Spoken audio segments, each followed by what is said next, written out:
si kataki ko e kai lotu pa o se le family pe ko te kia o mbau tamai ofa koin ko e tuali ko e kui ko e toko ua vai pe ai to kosko ia pa tu ataki si ke fai na fatongia he pon o vai pe ka pumpo por flahimi tolu walu no ka tau ka ngosia he pangawe malatu ki helangi o ki takupe koe malolo ia koe langi ki tau malolo ai o ngosia he pangawe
Toutaitokotaha Kaho i he koini.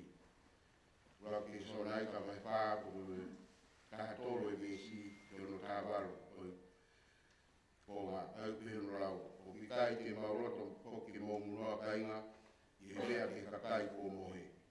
E oa te mō mamahi o hange koe kakai ki he, ai au ki kai hana o mnaka. I ka pāulewa te tauturi ne pekia si su pēr toi tū, e he poka kakai o mea si su, e o mi tau tolu e o toa pataha mui. E ko mi ani o mau talatu o e profla tonu a e ki. Ia o ki taua e tolonga o au sia e hoko mai a e ki e ia. E hawakawakao e angu a angero kure, mo esi e talu ki te ai o toa. E ko te kia e kalasi e tongo atu, hiria o ki tau tolu i he ngahi au i a tā.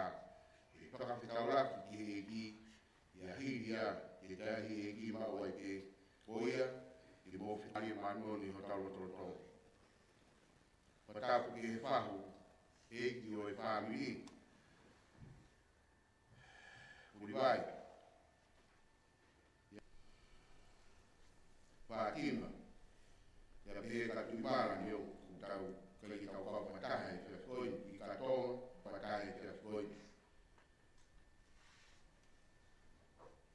Toutaitokotaha Kaho. Unga e tau hiri e te akoi. Karangate wa i e te tino. Kau whataha pe whawhita. O hi koe taukai merino e o tua i o talo tolotongani. Ai apostolo ko Paula i e tainga o tosio nai ka. Ai mahu inga. I tau kita, i tau ofa. I mau tau ngawe, i tau tui, i eiko. O tokanga ke mea whakamate i e.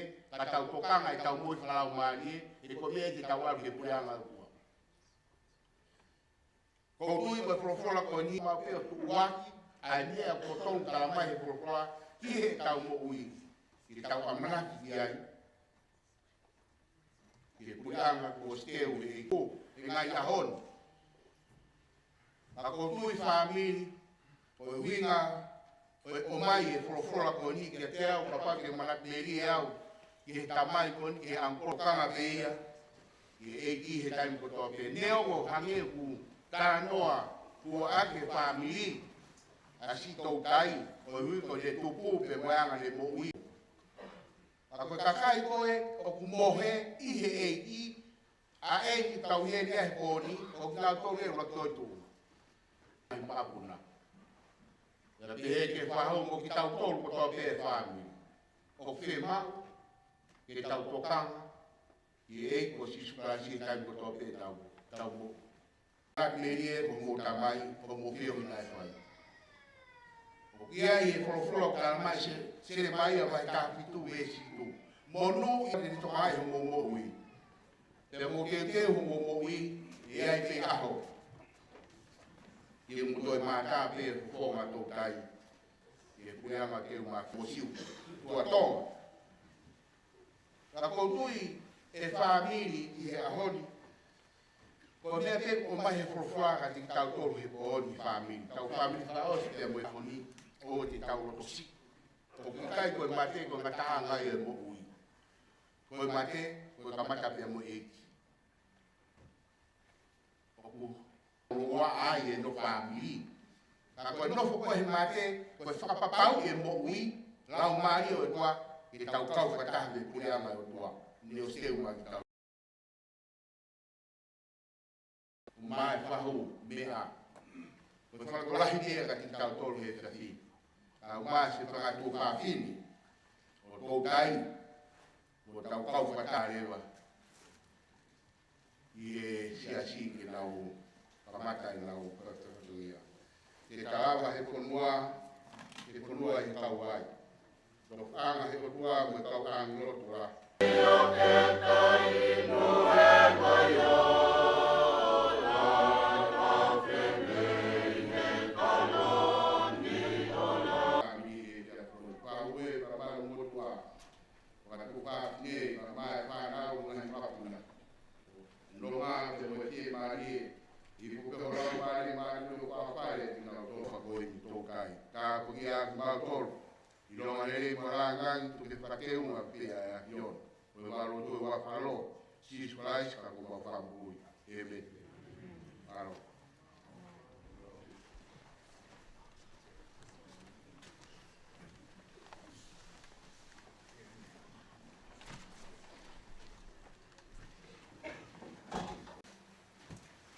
Nisi e tolu, tahai tāpuha.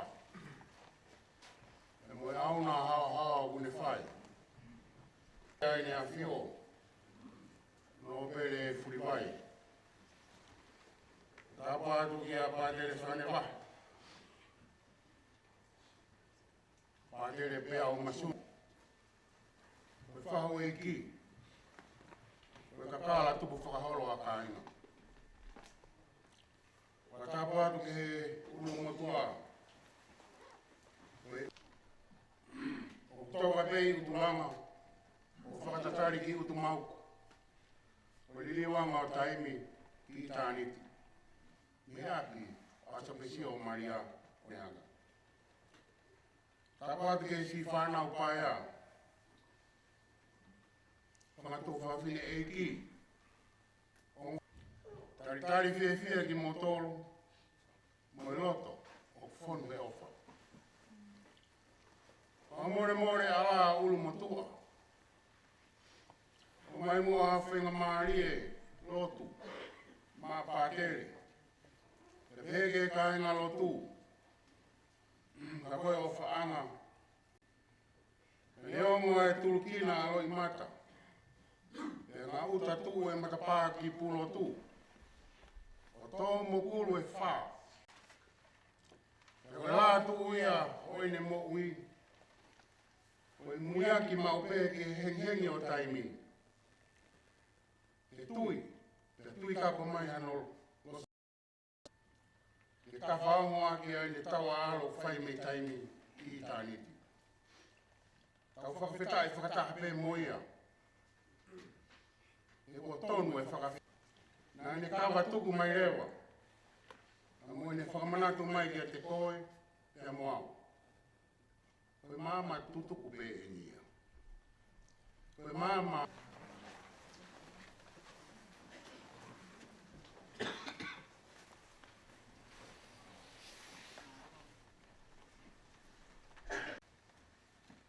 Whanau ke ai a tautai,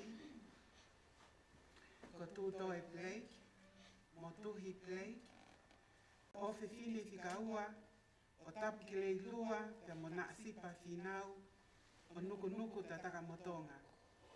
Ko whanau a tautai mo akasita o toko walu. E kamata ni wainga aka pului hono tau taha walu, o kamata wainga mi hitimi a kolomotu a.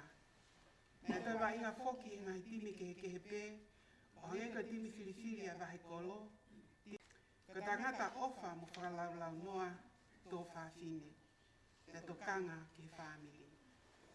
Nā ne tala noa hine ke iako, ne ui pe ia he pātere ko tō masi, ako ngā e sesu, manatu i au i hopule anga. I he whakausi osi hono ngahi aho, nai mahino au pinto ki ai, o nou pe hono taimi. Pea koe tamo i whimarie, ai eiki ko Jesu Christo.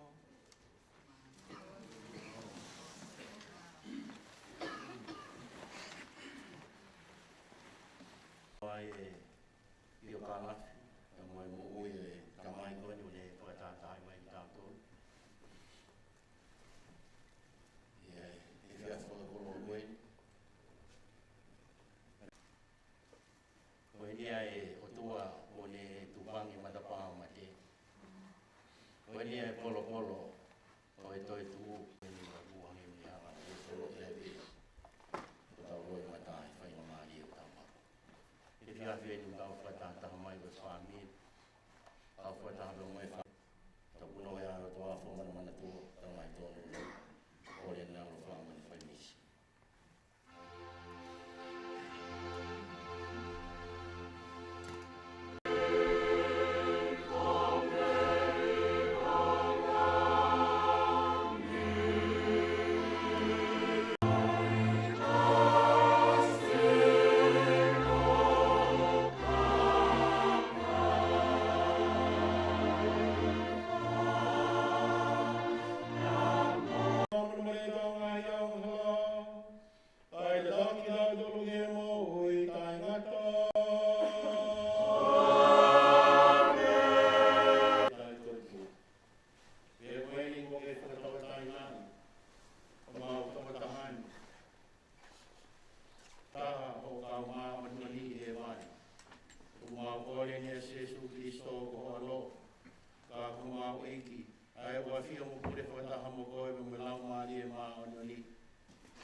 Uraki o e wholawhala, siope, o hoku huhui, hoku moui. Ia pehe e siope, tau mai a kua tohi e ku ngahi rea, ia ku ai pea ki ha tohi. Ia ke tohi tongia, a ki ha peni uka mea, o whono pulu. Ki ha makatuku ke tu uroa, o tangata. A koau, o ilo hoku kuhui, hoku moui. Ia ko ia, ai whakamui, ke tu mai ki hono tu unga i mamani. O ia te mamata ki ai. I kai ko hamata o hataha kehe. Te mamata ki ai. Te mi hoku kakano te mamata ki o tua. Ko hoku ia o mamata ki ai. Koe whala tonu ia ai eiki.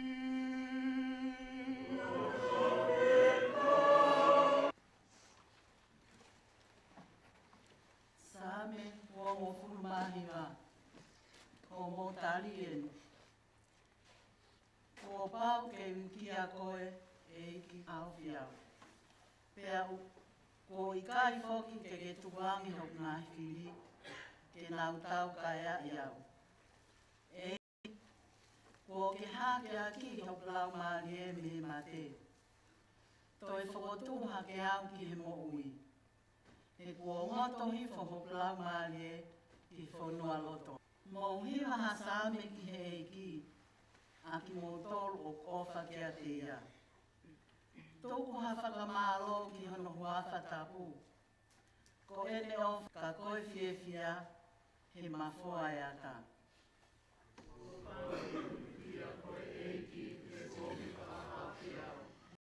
Koe eiki nā me whakanonga mai. Pea ne whelanga ki he ofa mai. Koe eiki nā ne tokoni i au. Ko ke liliu hok mamahi ke utau olunga whiewhia. E eiki ko otua. Te whakamālo ai pe o ta ingata.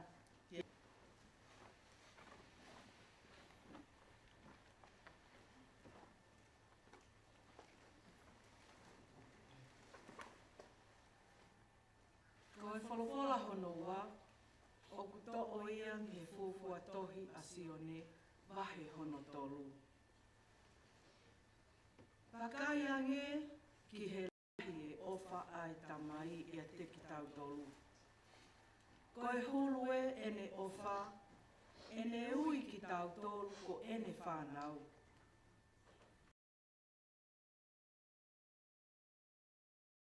Nau ki tau tolu ai o tua. Kono uhinga ia o ku ikai ke ilo iai ki tau tolu e mamani. Kai te nau ilo ia e ki nau tolu. Si oku ngahi o whaanga. Ni koe whanau ai o tua. Ko te eki ke mahino, pe te tau hoko koe hā a muiangi. Eni, ka toi hā ere mai a Kristo, ke tau wanga tatau ai pe moia.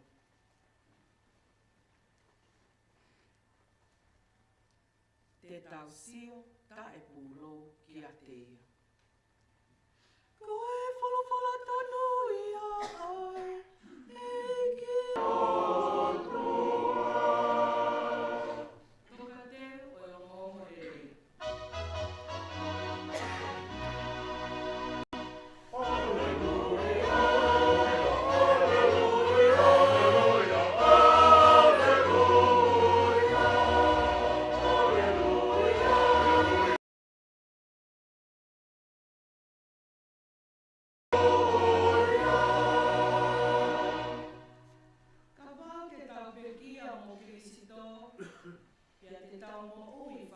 mōmorere. Pea ka pau te tau whai tō nunga i pē ki ngata anga, e te tau pule whataha mo ia. Alleluia.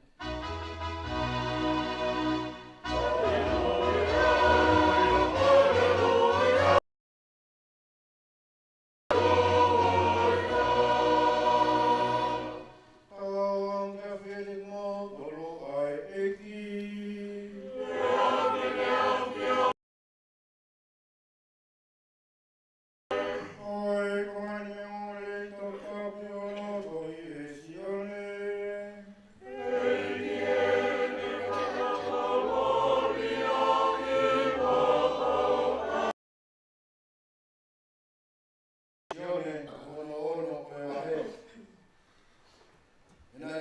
ki ke o rifo me he mani ki whai o koloto. Ko e whina ngaro, e tokotaha nā ni whikau ki o hau. Tokotaha nā ni whikau ki o hau. Ke oa e auha hataha, e whainga kotoa, o ne tuku mai makapu. Ka o kotoa ke kotoa ki ngā tolu me he mate. E mao mui tai ngata e kakai kotoa ki ngā umamata ki he poha, ke atui ki ai. Ke o kotoa ki ngā tolu me he mate.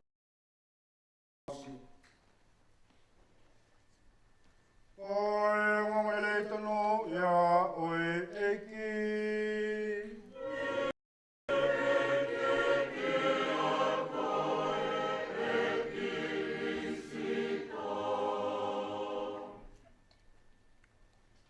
Koe ke whanga pe o whamalumalu at pe.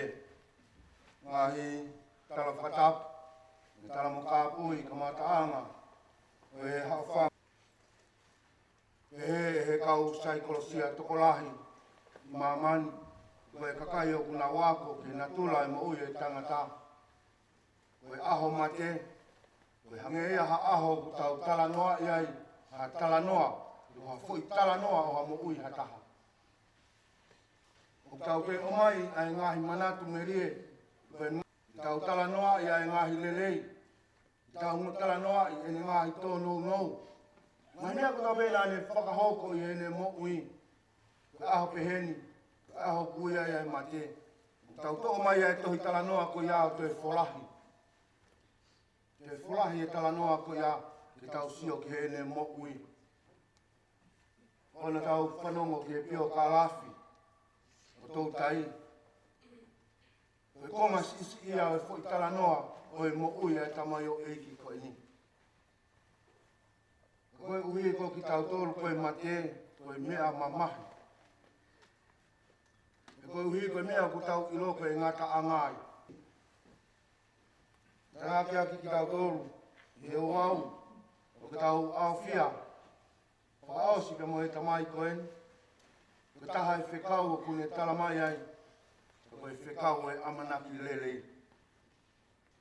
Kune talamai koe mate, koe matapā, ki tau huai, pia kua pau ki tau, me kosperia sene. Koe konga ia e amanak lelei o kune talamai. Ne talamai nā ne hau ke whakahauwhi a ki nau tolu kotoa o kutui. Koe amanaki nā ne amanaki ki ai i he tue tuu pe mihi mate i he aho whakaosi. Koe amanaki o kune omi ke te koe pia moau i he aho koen. Ahi o e māwae, e tau mai a ko haa wholau pe ki tua tonga, ka tue whoki mai. Tau mai a te tau ilo e taimi te tau tue whetau laki ai pia mo ia. Koe amana ui, i whai whanonga he māmani ko eni. Koe matapā eni te tau whouai. Koe kai te tau ilo ki tau whounga, no mo e taimi, te nehangai o tō mai ai matapā ko ia. Te ki tau tō. Ki mea sisi o kou ilo, i he tamai koen. Tā noa, ai pātere me tukurahai, kai ngalo tutonga i Nusilani. Mō miniti whaosi o ne mo uina ne kei manatu i pēa e ki. Nyongo nai whaingata ia i he mo ui. Nāne ke ui pe i he eki, o hange pe koe nā tau whanongo ki ai, i hono pio kāwhi. Toa taimina e oange pe mo ona ke.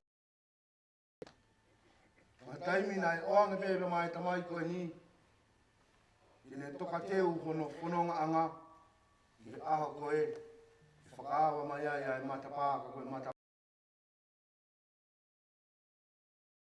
Koe tala noa whamamahi kia te koe pia mo au. I he ta whai whanonga i he tui. Pau e hoko e mate koe tala noa whakawhiawhia. Te ta veke. Koe uhi koe mamahi o e māwai. Nyanga i o omia e whakakaukau e whiawhi koe. Nai tala noa kia ia i ki. Ea i e siope i e ne tala noa. E ange mai. Lawa.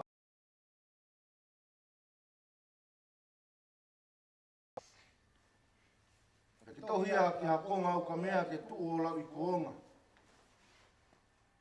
Koe pore o e whiawhini, whanau, ngamoko. Amusia mua ia nei maua e taimla.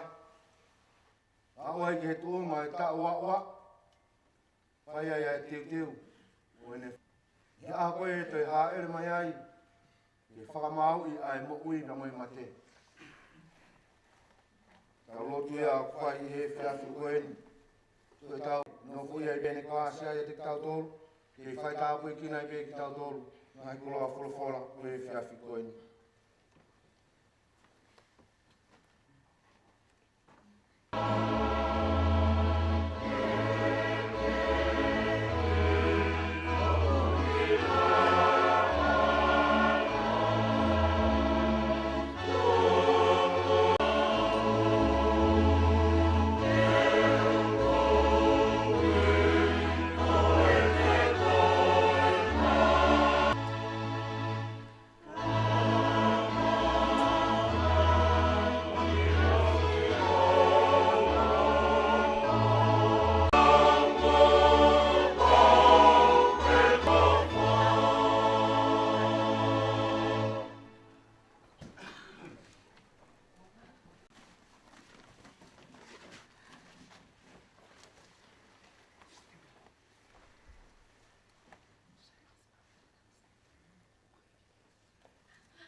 We still found ways to communicate how much we loved each other. These ways include making him paintings, showing him videos of the boys playing rugby, or even playing a shocked look on Hawaki's face when he won made us all laugh, and him to say that it was just a fluke. We have many memories of Grandpa making us laugh, and we all miss hearing his now that it wasn't his fault the garden was ruined. It was actually Bo'oi who pushed him off the trampoline, leading him to go flying into the tomato plants. But when you're a grandkid, driveway where we were playing a game of tag. And in my haste to run away so I wouldn't be tagged, I tripped. I landed with my hand fully on the exposed barbecue and burnt the palm of it. The house, arms waving all about and yelling at everyone because he didn't know what was going on. When we came back, hours later, we realized that no one had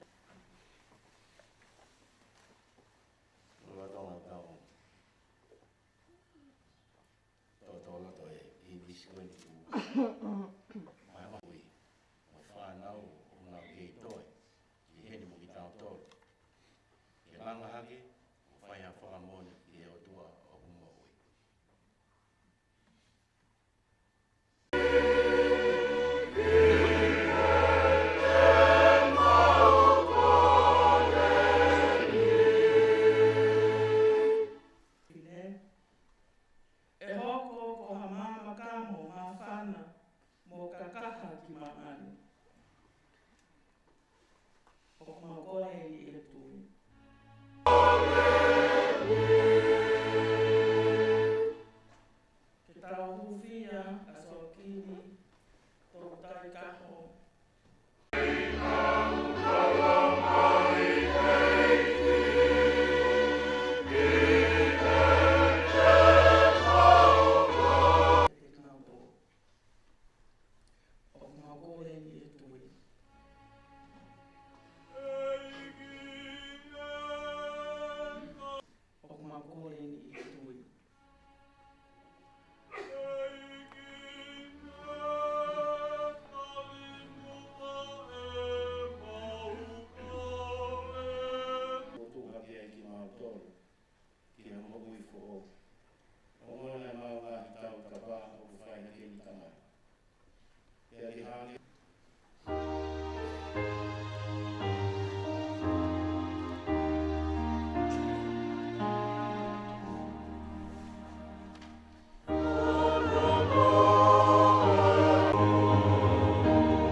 wange kene mao ia tia ai fia o mo ui taingata. O mau kore ni a Kiristo ka ko mau eki. Kiristo, Santa Maria, Pufaya, Tutoa, Mia Mantoro, Hae Hau, Mea Fo Mamate, Amen. Eki alo fumai, Fumai tāpua ki o tua mafi. O e tamai mai alo me lama i e ma ori.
Soakimi Toutaitokotaha Kaho. Panya o tua.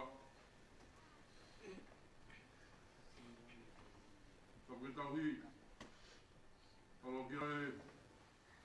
Te kia. Me toka pe hono whakalake pa.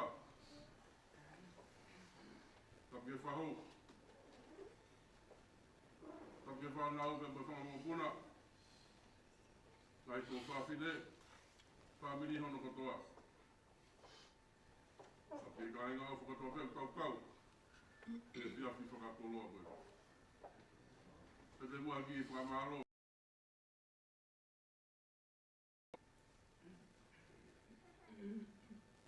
O kapitai ko tabe o tua maf. E taura maha o whai mai tau mahi mo oi. Kuta hawa e pani e o tua hen. Ke whakakakato e whakongia. Koe lotu me hōwhia. La Maria o Soakimi Toutaitokotaha Kaho.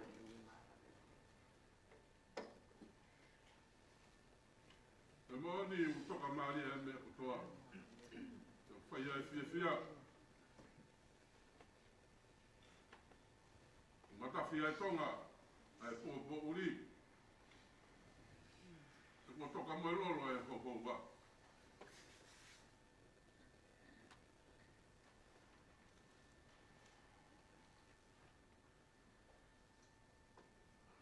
Omo i he ni. Koe vai whakanronga.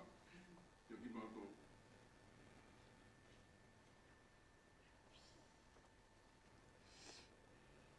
E moni pe katoa halo e mak. Te alu e kai koe whai whakoki mai. Wa whukonga atu e whamalola. Whatere. Ni whalo ki a. Alo mua e lotu. Te mai hōwhia. Te malo e ofa. Te mai tauhi ke ka mai koe. Te maua ha lea wheunga. Te whakamalo i aki. O mūtou anga he lotu. O lawe monu i ai. Ai mauta mai. Te koe tue. Te tuonga ale. Te koe tau te. Te lotu lele i kumu whai.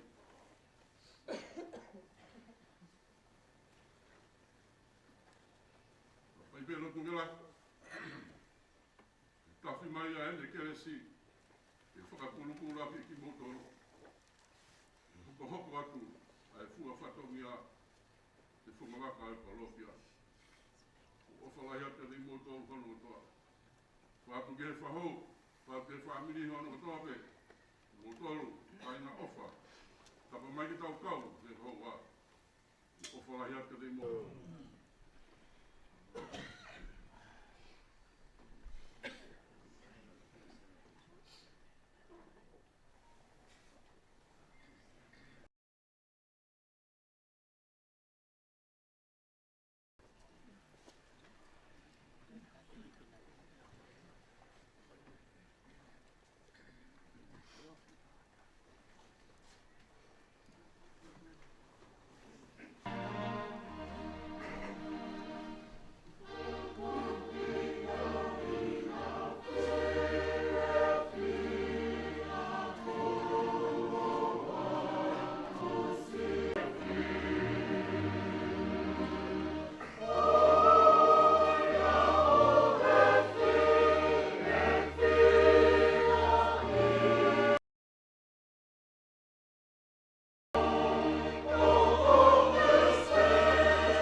child of Toutaitokotaha.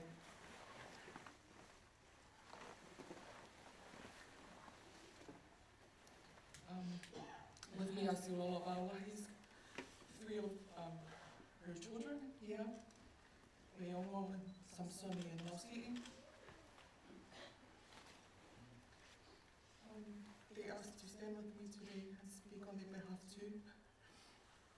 I'm not as well prepared as our cousin Leilani, so I'll speak from the heart.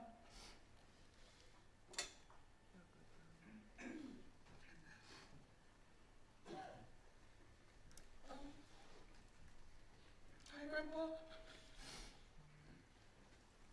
I'm gonna miss hearing him reply, "Hello, you."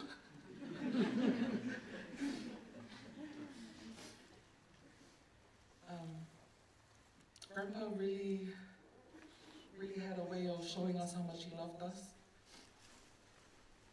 For me, it was little things like showing up to my netball games when I used to play a long time ago.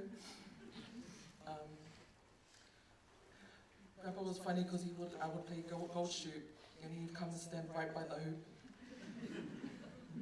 Right by the hoop, and every time I went to go shoot, he'd egg me on, he'd be like, "Whakaho, lalo, whakaho." And when I would get the shot, he'd be like, "Yeah." And when I didn't get the shot,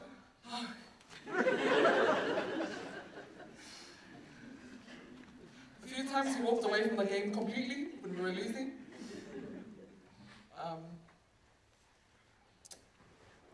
Other fond memories with my cousins here. They got to live with Grandpa for a while. I stayed often.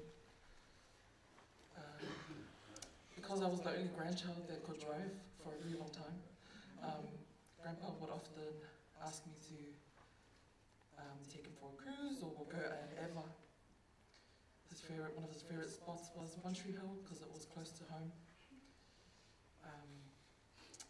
One of the fondest memories I have is when we drove through, and as we know, Montreal has a lot of sheep and a lot of cows. And Grandpa told me one time to stop the car, and at this time Samsoni was only very little. And I thought something was wrong. He goes, "Stop, stop, stop, stop." And we were in the middle of the road, near the exit, and he runs out into the field. He runs to the field and picks up a lamb and runs the lamb over to the window where Samsoni is sitting. He says, "Samsoni, kaki sipi." And I'm like, "Grandpa, never mind the signs all around." Grandpa also, like I said, liked to ever. And I think I picked that up from him, because oftentimes when I would drive for him and I would take shortcuts. And Grandpa, we all like to joke, was an overthinker. Took him one shortcut through Sandringham or somewhere. He turns to me and goes, "I'm a fair Eli, I am going to." And I was like, "Lai pego wha taxi holo e family." Our little things like, he liked trips to Countdown. He had a very, as we all found out yesterday, had a big sweet tooth. So often times we'll be sitting around home and you'd be like, "Oh, whakatamaha sokaleti." And I'm like, "Yeah, let's go." Or sometimes groceries. And I would often list down the groceries and know what we needed. We'd get in there and we'd ask. And I would, for me, I just want to go straight to I know the aisle, I know where to go, and straight out. Grandma goes, "Kai,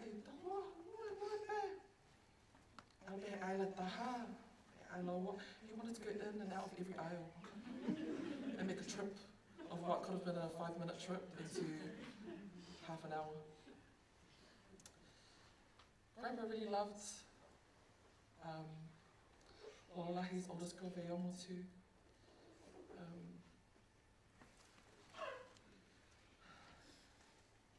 As we got older, there was no saying hello without "Kawhia Veomo."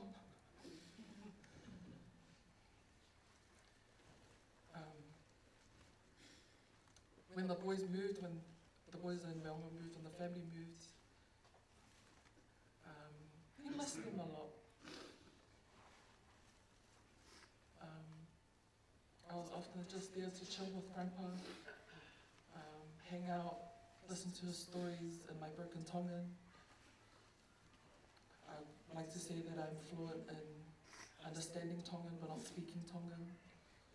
But we communicated enough to know that he knew that I loved him and I knew he loved me too. It's still an adjustment for all of the grandkids. I reflect on the life that my grandpa led, and I'm proud to be a grandchild of Soakimi Toutaitokotaha Kaho.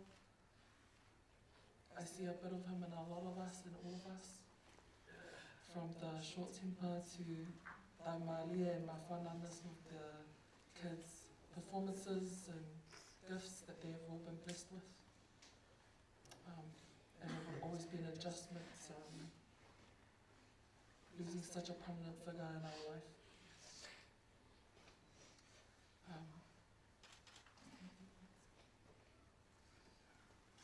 Yeah, thank you.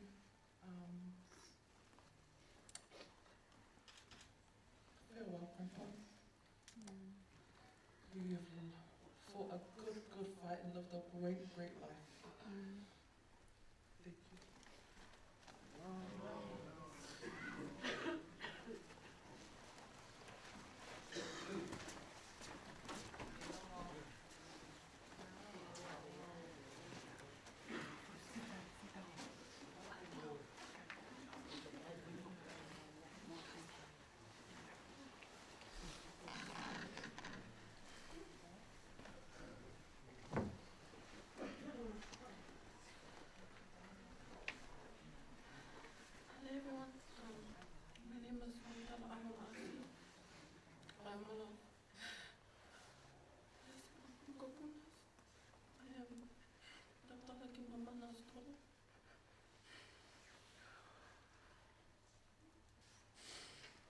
With Grandpa, there was a lot of things.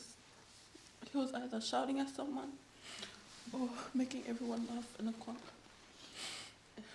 One thing I will miss will be all of our family gatherings at his house.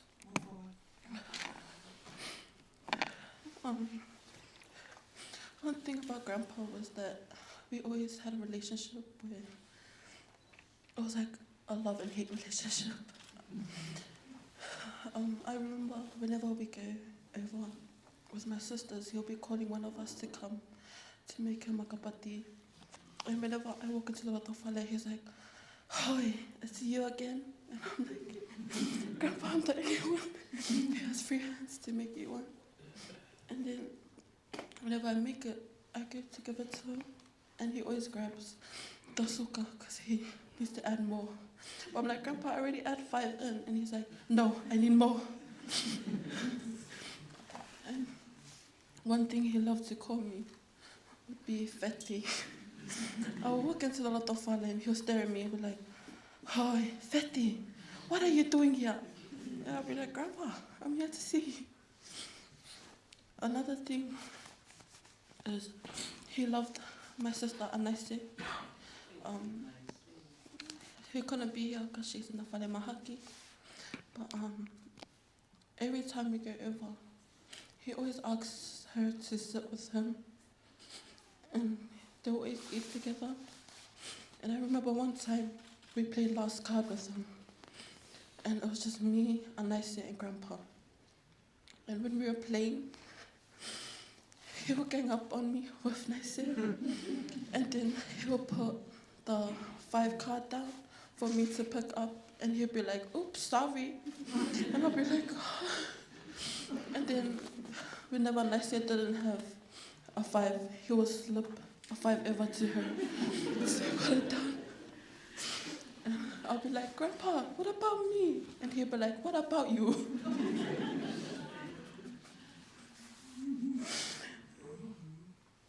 Grandpa, I'm gonna miss you. And all the times you call me Fatty. And I know Nice wishes she could be here to fellow hockey with you. But know that she loves you very well, and our whole family. Ofa, thank you.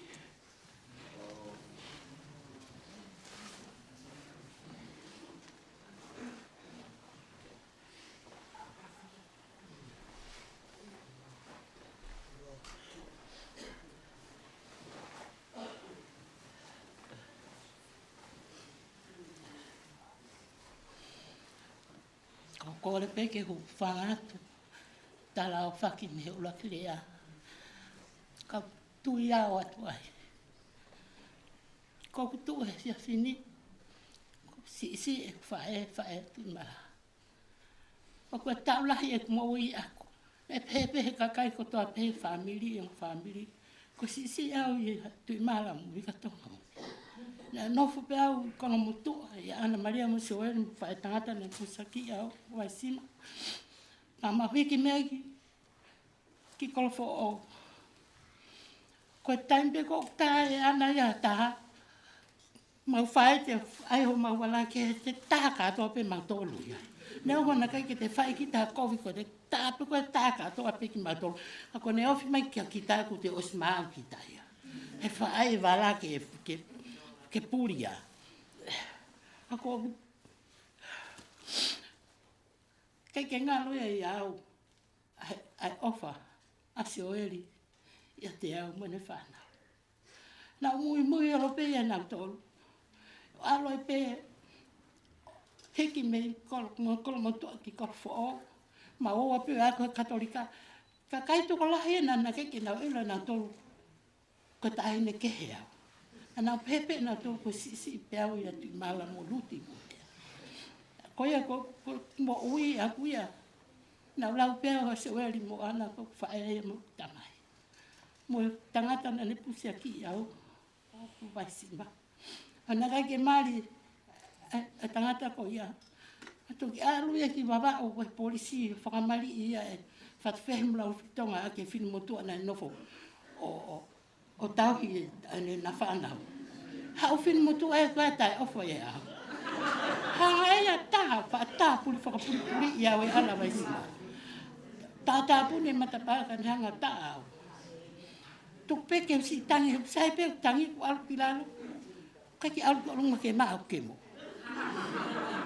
Ana toki hau pepe ni vai ke mo ia ki mui. O osi mau kulo o mau tolu ia hano wari ake ku ke mo. O tala mai pe, o tala halo pe ho kutunga ane. He mau mea whakawhamili. Koku pea tangai piloen. Tama ia ki wala tau e no kilalo kai tu wa na kovi lea.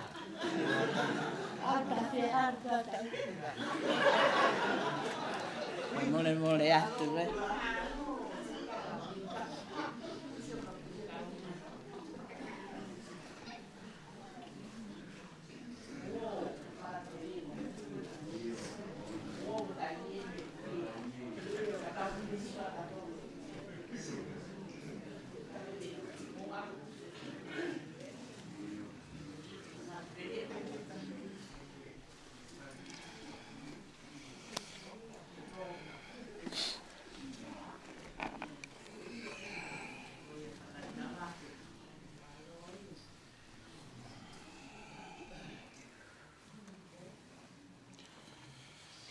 Kaki o kei.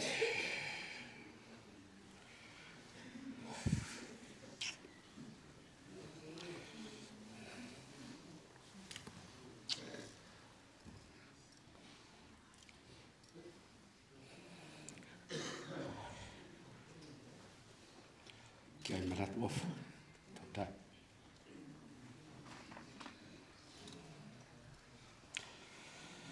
Fawal more iau. Kuinga of tantawak.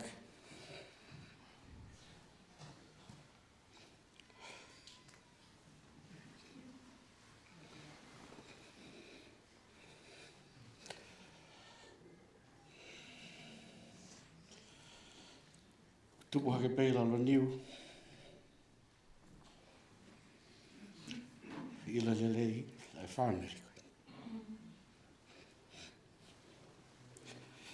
Siori kaho. Siwa kaho. Ofa ki wawau kaho.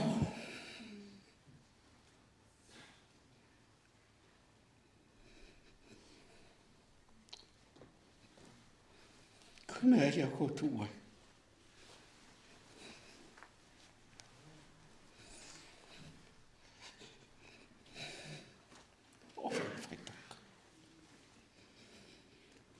Taimina aku kei tupu hake ai lalo niu. Kei tupu ai kalapu a maafu tuku i au lahi.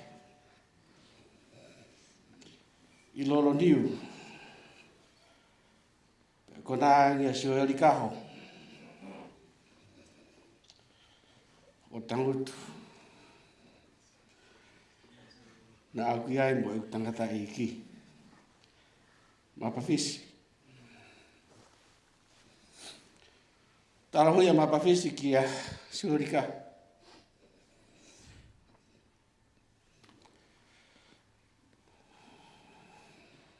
Tānge mapa. Siori te si ki wanga tuki i koe. Tānge siori ka mapa. Mapa. O rewa ke laku ane o nei au pake tuki tuki pe tau pe ka. Katou tai. Naku lawa tau tai koe tamai. Inu silain.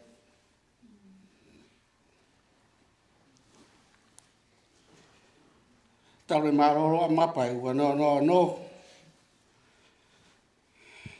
No fo tau tai ki no so. Fiafi katoa.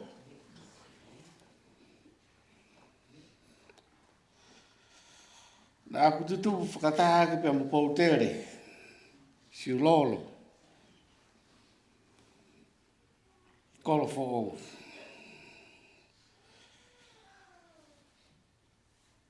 Ia nā whae hiki mai ki he ni.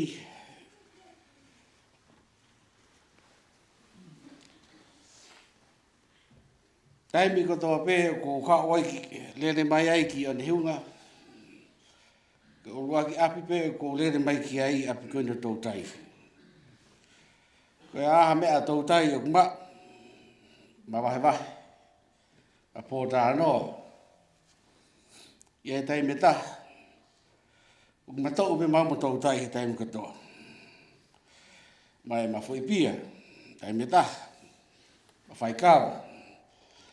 Po ta no. Pe ko asi mai pe. Pe tangata. Tangata anu asmai. I do fe tau tai. Ya mau ki konga. Koe fai kawa. Ele whakataha pe fai kawa tonga. Pea mo e fai kawa pālangi. Koe ki aha.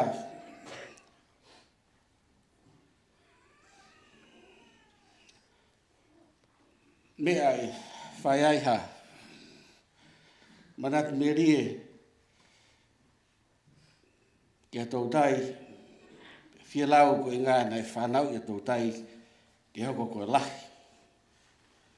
Te koe tangata. Koe taki. I he whaamiri. Ki hono whangato whaafine. Ki a tui marakaho. Ki a lutu mila.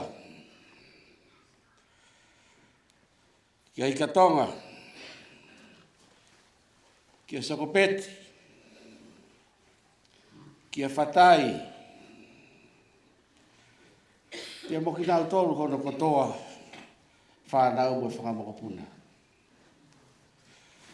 Ok, o whalahi mai. Tui fua. Tau tai. Ki a whafonga. Ka puna mai pe ofa.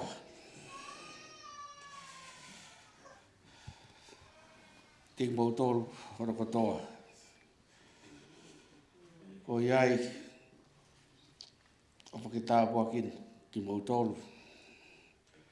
I o tua, o whalahi atu, tautai. Malo.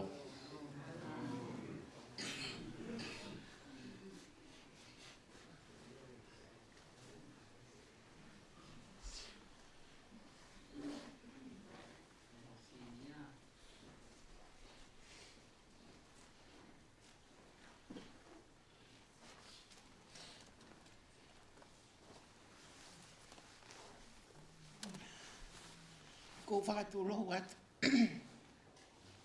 Pea moe whahau. Pea ko whakaapa atu. Ki he peki au toka. Toutaitokotaha Kaho. Kai tū mua ki whainga maari e koe ni. Ki umana tu merie, pe koe kumana ofa. Ki ha ofa, nā kulawe. Whamole pe ko tuunga ki he pekia, ko si ia, I he hoa o whaanga o Toutaitokotaha Kaho.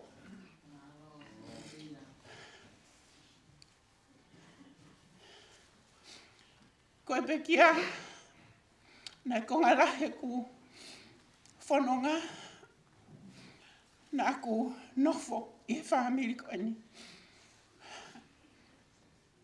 Ko tangata eki me nuku, ka ko whine eki me tataka motonga. Pe hau mai ki he taimi na ku lama mai ai ki he koliskun sāro te. Pe hau hiki mai o nofo ia tautai, pe hau mo ako sita. Pe hau whai mea e whanonga, pe hiki whanua mai a tautai pe hau mo ako sita kien. Ko mea ko umana tu meri e ki ai, ko ki tare niti. Tika ki whanongo ai, he ngahi mana tu meri e. Na hanga he o tuha whakakoloa aki a Toutaitokotaha Kaho. Pene whakanau aki, pene e whalala ki ai. I hono tu unga, kono mala e ia, pe kono whaiva ia. Kone ki ngā ue koe kasa. Panani ngā ue. Mahalo pe I he te kai ke umaune le ki ai I he poate. Ai pure anga na tu I havelu. I he taimi ko ia. Pena e hoko le ki I tare niti ko ia. Ko ia na mau whalala ki ai. Ko ia na mau muui me ai. Pe hoko mai ai pe ki he whonuani. Ko ia pe na ni ngā ue aki. I he ne nofu he whonuani. Na heke mai a ko sita pe a mo Toutai Kaho ki heni. Kai tuko toko wha. Ia te au pa mo e kwhine eiki. Pa ko sisi taha na mahina tolu. Pe whai mai e whanonga. Pe toi whanau I heni. A ki whanau. E toko wha. Na e tautou. Fie maria pe a loto lelei pe a tautai, ke o mai au, ke uha o tokoni, ke a akosita I he taimi ko ia. Kana e kai pe ke loto a tautai, ke nofo I Nusilani, I he taimi ko ia. Ka tu wanga pe au ke ufoki, ko I koe whātoi ngai whanau na I tonga. Pe whai ai, e ku tautou wholau mai, ki he whanau, na whanau I heni, o a wai ki he tahi wawani ma, pe mau hiki whanua mai ai, pe a loto lelea Toutai ke uha o mai whanau. Pe a mai whanau, pe a mui mai ai, o mai ki nau tolu ke whanuan. Ko toko walu ia, hongo fulu aki naua, taha aki au, I he kasape. Nei kai ke ngā tahi. Ka kohi koe whatu nai langa he o wha. Nei kai ke ngā tahi ene o wha. Ka ne hangai o toi o mai hok whamiri. O mea e whine e ki. O mea e hoku te hina. O mea e hok tau ke te. O mea e hoku whanganisis mo whanganefiu. Nai whahe hono ni ma. Whahe hono ni ma. Heri whaki hifo ki mautolu. O hongo fulu tupu. O me au peke o fulu. Pena kai ke ngata ai. Kana au ke ono family. Nane ome pe. Ke mau nofu. Ihe ene o wha peta. Ihe ene o wha peta. Nai kai ke ngata he toko walu. Kana ma whao atu hono ni ma. Ko hiko toko hongo fulu tupu. Ua fulu tupu. Nai hiri whaki hifo. Pea mau mo uipe. Ie ki tare ni ti peta. Koe kasa. Whanau no e tala noa mo e mana merie. Ngai ahasi, o toa ngai mo ui ato tahi. Kui whare mahaki paulele atu. Paulele atu ki whare mahaki o wakai. Pe whae maa po tala noa. Pe hawala atu ki hono ni maa puke mai. O fota. Pa wongo i ai. Ai patu hono ni maa. I he kasa. Ko mfoke ku manatu. Ko patu hono ni ma. He ala he uka mea kasa. He ku vela. Pena ia e taimi. Na ku ngoi na ksio. Na pona pe a kasa. Mahalo bene mofia. Pea tafe hono pupuha. Pea tafe tauta. Ko hipe ko toko walu. Ko hipe ko toko hongo fulu. O whai hake. Manatu meri e ia. Nai patu hono ni ma. Ko hiko toi ma whao atu. Ke toko ua fulu tupu. O i gangata hono loto whare. Kai a mai kia te a. Pea ko ia manatu meri. Ko whai e hoa koe ni. Iai pe aho e taha. Ko tangata nai kupu i lea. Pea maali e. Pea whaka ofu ofa. Pea whaka mawhana. Ka lea kupu i lea naku. Na pekia agosita o i kai ke o i heni o ko i Amerika pe o taha mai he whia kaunga mamahi ki a tau tahi tari ake tau tahi sinia mahalo kua foi agosita he tau pe whanau pe o whakawhetai pe o whakamaro kau whaki mai o whanau na hea pe kupu i lea na ne whangau e aki toki tomu au he matangi. E ne taimi ngau. Pau nofo whiwhiri. Pau whiwhiri. Ki he uhinga. Na keke ma wausia. Kau whai e ku wausia. Pau pehe. Koe hahanu. A tau tai toko ta. He koe ma iri ai matangi o koe ke tau ilope koe ni hau mei whe. Koe aluki whe. Ka tu uta hono loto whare o to oi. Hono ofa aka. Pe aku. Nai kei. Pe hara mai nai ai ha hui ka pe loto. Ke mausio. O lava ilo. Hono loto. Ene ofa ke hono ofa aka. Koe a honi. Tau tai lahi. Kua ke tatau mai. Pe aku ate u tala monu. Kua ke lavai ai whakapue pue. Pe aku ke tau e tau lelei. Toka ai he nonga pa moe fie marie. O whatu o whamiri hono koto ape kia te koe. Te au ki ai heni. Ai te hina. Ka waha mai. Me Amerika ko he wet whina. Ko ofa me mo fie kaunga mamahi ati rolo. Pontere pa mo whana. He kai ngalo e ofa koe ni au family. He mau kai. Mama wanu he whonua. Na kalu se whae e tau tahi. Ke nofo he whonuani. Ko he toko lahi. Ko hiki a whainga maari. Ko toi. Mate au he fie manatu meri ane po. Ka ko ili fie au he tuu. He te utangi pe au tangi pe au. Pe au tangi whakapaharangi e maa e whanau. He kunau maa iau. He hoko e mau whanki mea whakaeki. Ko utangi whakapaharangi. Ka he fie ko whakamoku nau. Ka ke nau ilo utangi whakatonga. Ko ia. Ko poni. Kai ke o kei mapuke puke. He ko ofa. He tangata. Nā whawhora hana ni mā. Ko hei ka maura mea. Ko hei a ko ofa lahi atu. Pa ko whakamahara o lahi atu. He te kumotora ki whainga maari. O me mo o ku tua ofa atu. Mahalo.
Hi everyone.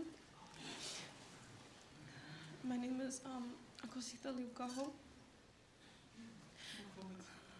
I'm the only daughter of La'amanu and Fusia Kaho.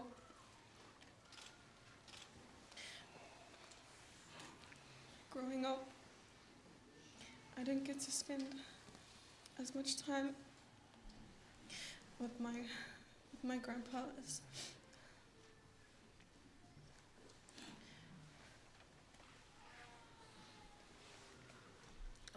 I wasn't able to see him as much as I would have liked to. But almost every time that I did when I was younger, my grandpa would sit there and he would ask me, how's school? And I would tell him, lea whakatonga pe koe grandpa ko lava mahi noi. And he would always say, si, tuku ia ko lava pēhau, lea whakapālangi.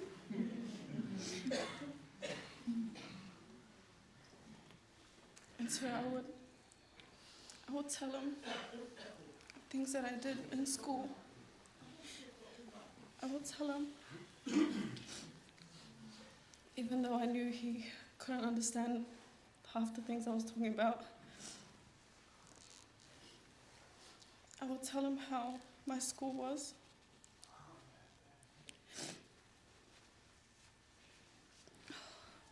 Sorry guys, my bear's running.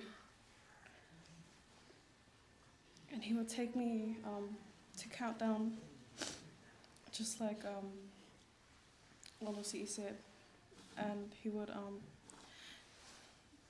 buy me chocolates like all the time, and when I didn't want anything, he would always yell at me to pick anything, and so I did. And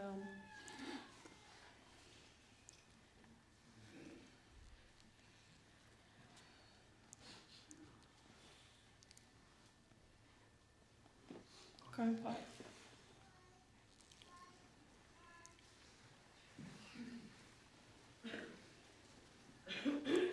te o alota kanke ako.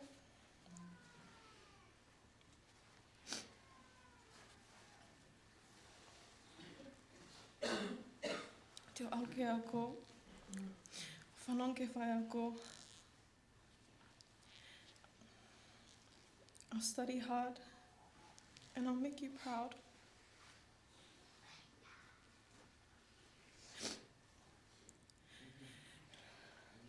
I love you always, Grandpa.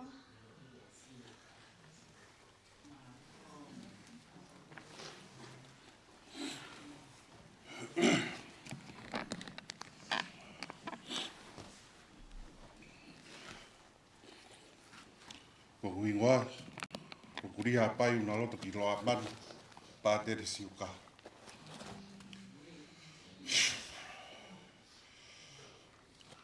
My Tongan's not that great, that they slight holope, kolope, you guys will understand, eh?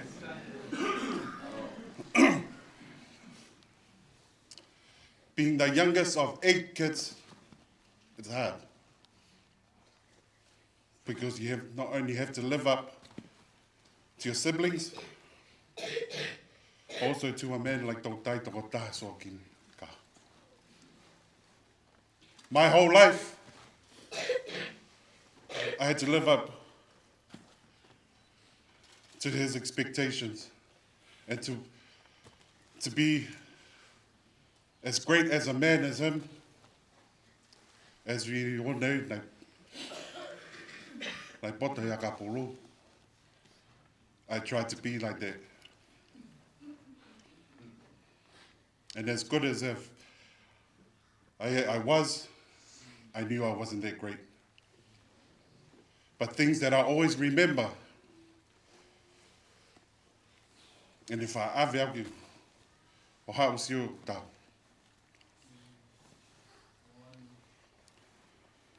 It wasn't until I was older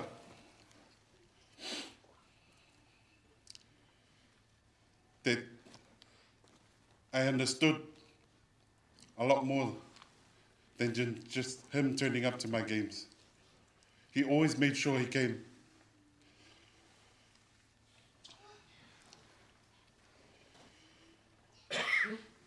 And games were always all over Auckland. Ka kei hao. Takoi, he'll go to my siblings and kore utu, just to take me.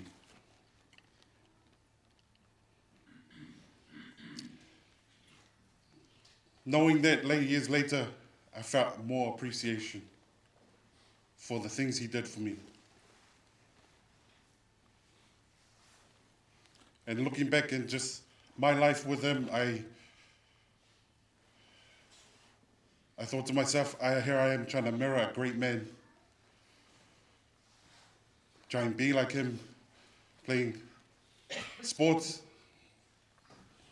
Trying to be like him here. Tula whare and whaiva. But the difference is that when he got up, the whole house got up.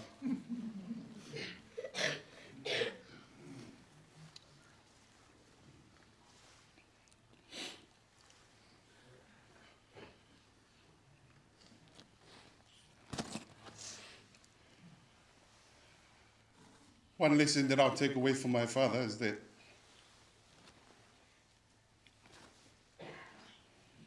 he loved his sisters.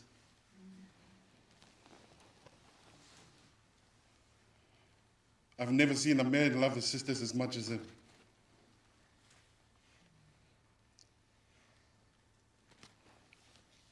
Everything he did for a reason.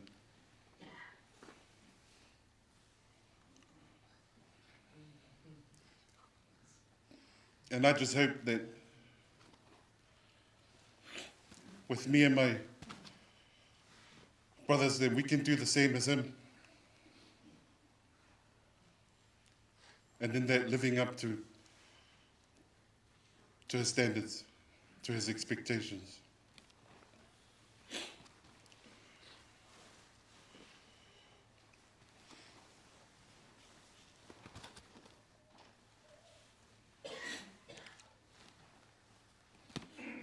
This is something I thought I'll share, seeing as the grandkids just made me want to share. But Dad, you are everything to us.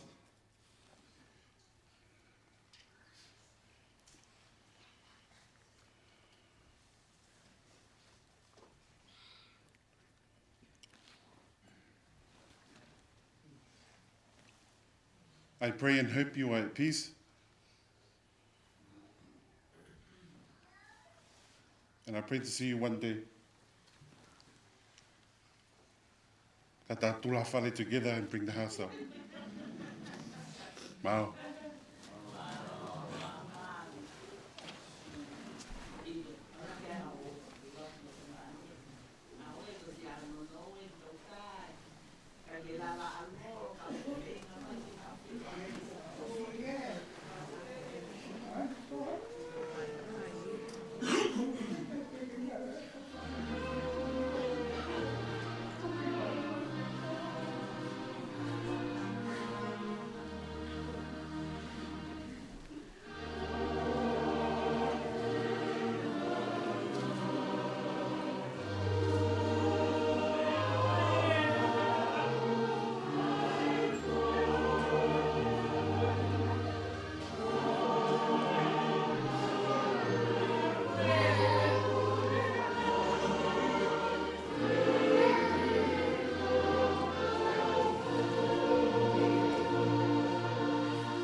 o whatapu e whia e tua ma e whatapu e tangata ma tō tai, tau whatata te ni. Ka whai mo hauki mana tu e ni e tai ki koe, e te kai e mokui. E te whakahatu pe tu oa ma te tau ratu e tangata koe ni. O kulahe se ana ko hopa te whatama, o ka ana Maria o whakata e. Ka sia mea kawa ko ana whaala te whia kepa, o tangata e ki. Ka mo whetuta ki ia. Ia ko rata pe ko nofo i haki. Uho o haka pe pe o koto. Te wānu. E ko o si e. O bat meri e ki tuhale o whakoe. Ko tangata koe ni na mau wheho pe mau ki tupu ake. Pana e ai pe hono mahanga na maui hono mahanga. E a e hemi. Morisko e. Kai te pūri he polisi. He ne whaptūri he polisi ki a whau. Paula Tevi. Mea ni koe. Koe o kukata polisi he una mea. Ko na kona hawa tau wha. Kai ke ia hatani. Ko maunea o whai. Ko no whamatari. Ka mau tuku tau whetūri. Kai ke ne ilo ia ko mau tōru. O mamatu he whakapouri.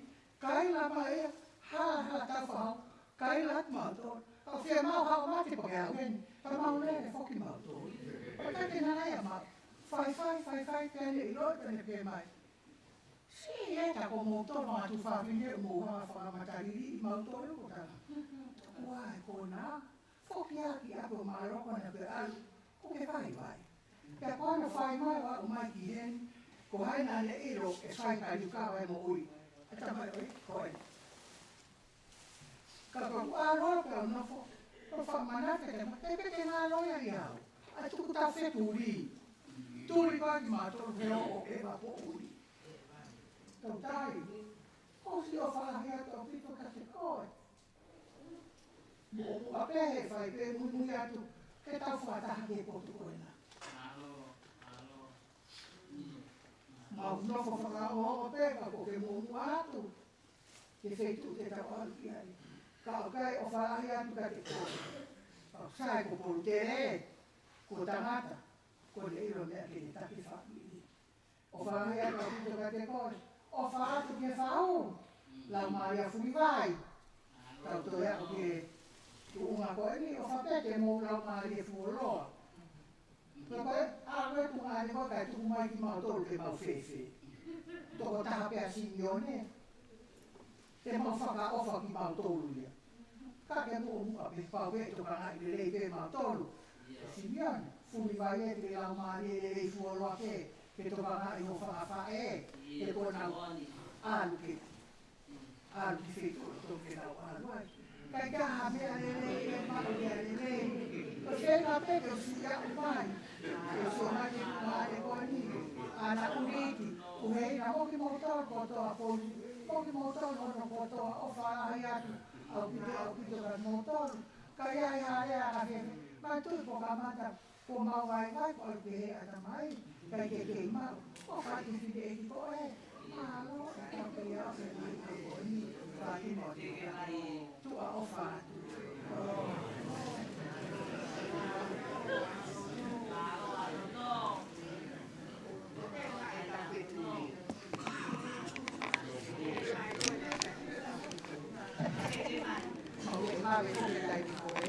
Mau ke i foki, ke mau e mato, ka whakakajanga ai. Kone ki e polisi,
ho whanga atu he whakatapu.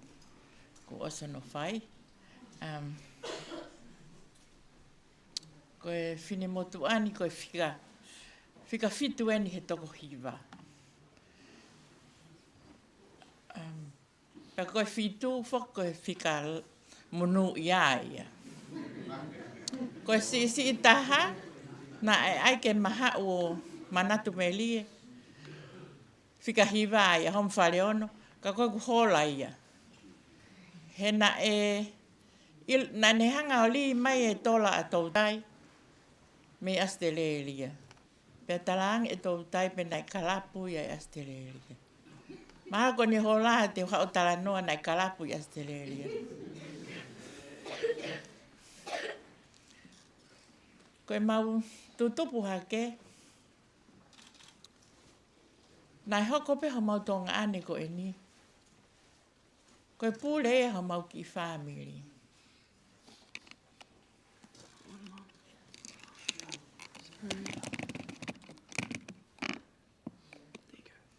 Koe, ta koe uhala nol. Ne mau ki mama aisi pa mau toki.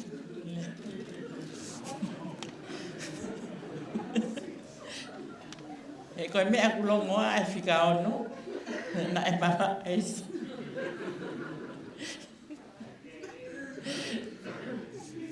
Pe toko taha ia u whia maa robot. Kene hanga o whamanatu. Pe mau tutupu hake na e hoko peia ko mau tak, ko mau pure. Koe uhi ngā whoki. Ke o te mau o ki hawheitu. He kuas whakamanatu pe he whinei ki. Te ka mau o ki hame a kwhai. Mau o ki hame a koe ni. E ia tautai, mai tamai tangata. Ko mea e koe ne, kai ki whae hao holo. Pea koe toko lahi na e toko mari pe ko nau tau motua. Koe ngahi uhi ngāia. Pea ku mou mea mai ki he toko tahai au whaalea. Koe uhi ngā he koe na ose e mau ki mama kona tapu. E mau toki ha. Koe whika o no ia.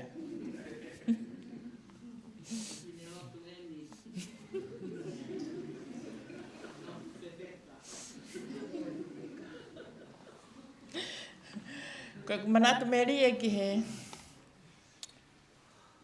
tonga ane koe ni. Ko taha ko tau pene ne whakahingoa. Ko tangata whakaaluma. Ka tau te whito pene whakaaluma ki mautoro. Hono whangato whawhine. Ko toko taha koe na e kamata lea na lea atu ane nai. Na ne wha tāma e tautai. Toki hau pe wari ke mō ki tongani. Wholoa pe wari ke mō a ula me na tula.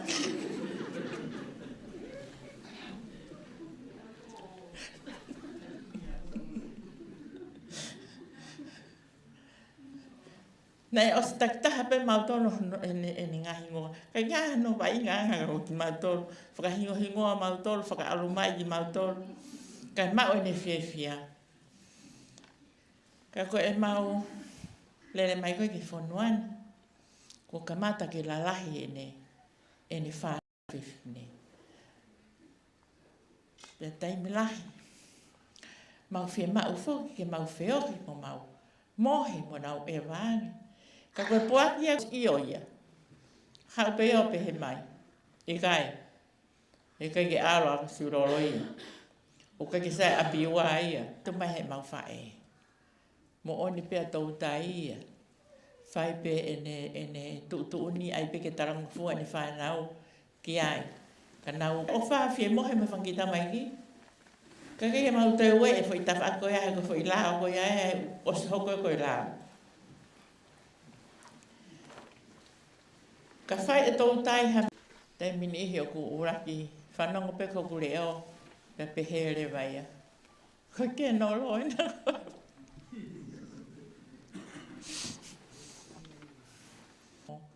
Lea, tala mai e ia.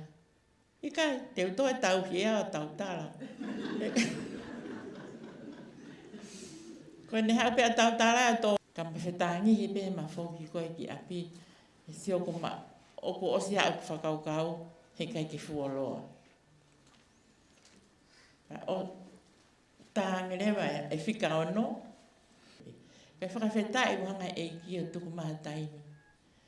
Ke te uteu anu haalaki na whetilo aki. Ma koe tui ia moi whalala te tau pehe ka.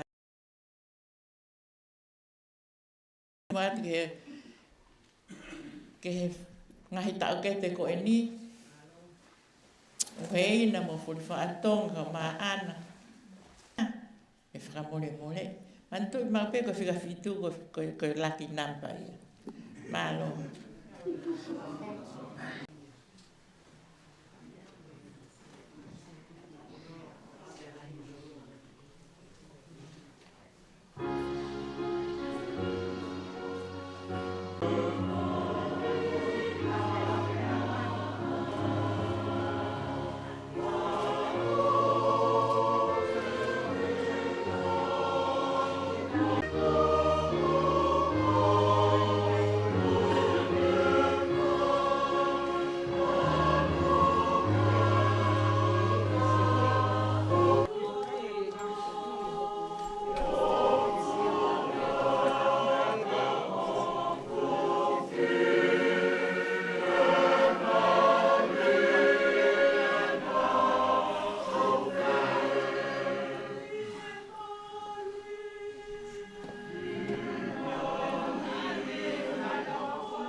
Tapu mo e awhio ai o tua taulo.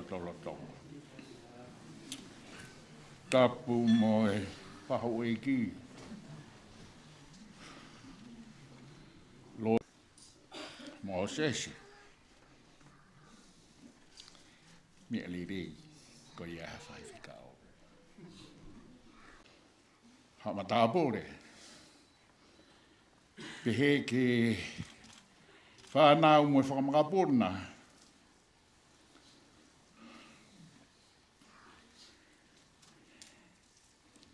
Ko e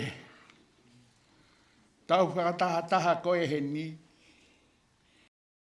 Oku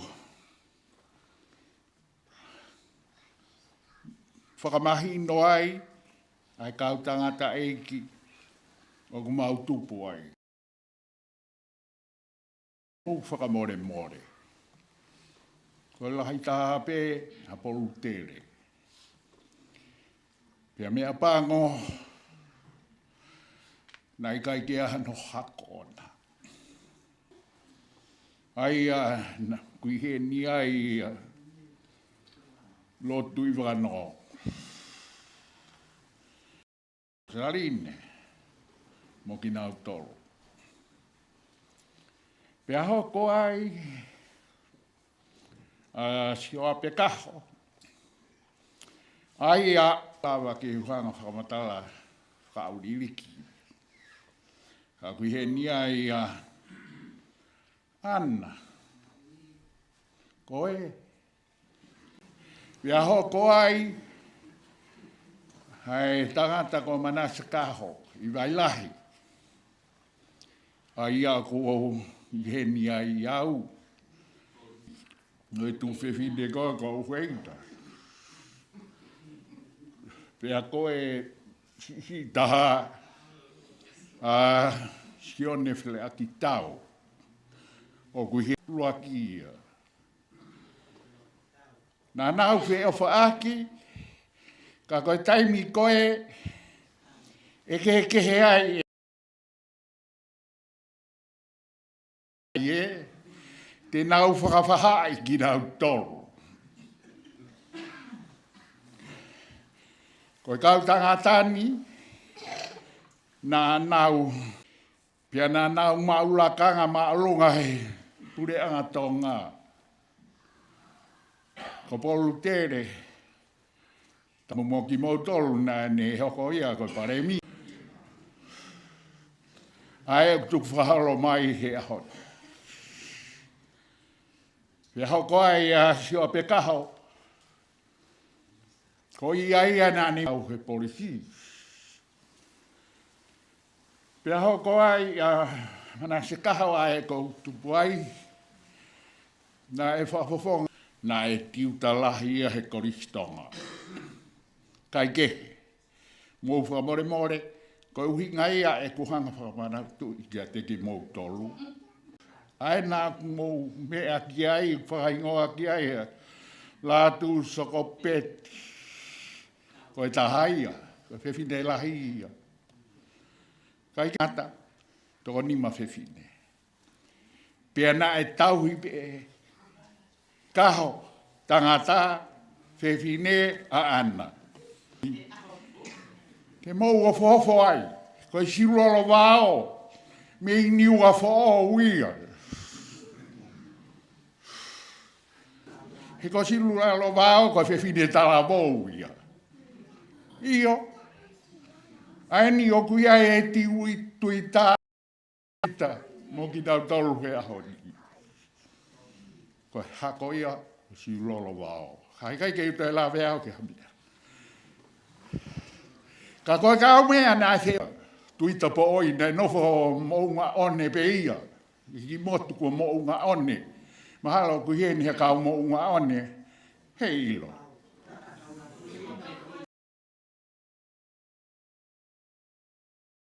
Pia ua te mounga he kauhi koe ka mounga one ki motu.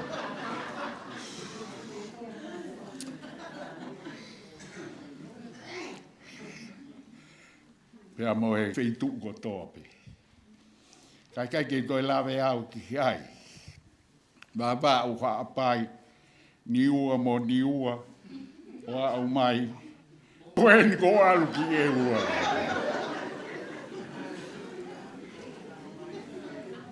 Ko ia ko e angai e tau whanonga aku whai. Ko o whalahi atu ke te ki mautoro. Kau manatu, whaau si ka tautai, ka hoko e nak mo osi mea i behe, TV, koe. Toa hena, whaahinga te nau tu o tau o lunga. Whewhine me tāta. Koe whaamiri whihe whia hiti. Pea te uatu pē mea koe ni, whaaosi. Ko foi folo line. Ai ni a ko mo mea ke ai he tala. He manat meri na fai atu heni. Ai ofa tautai. Pene ngo ko e kasa na ngā ue ai. Ka mau mea ai ange ki ai. Ngā ue he kasa. Ai e fupure pore siko ni mo fupama.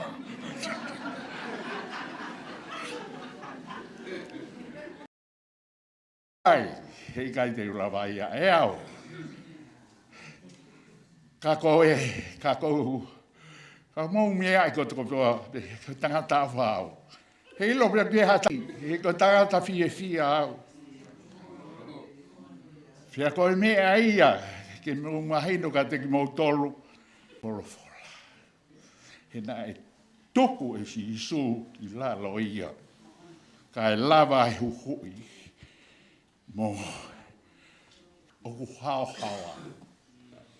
Oku ne te kei e ia. Ai mana wai. Ko ia. Na aku mana ofa. O a mana wahi.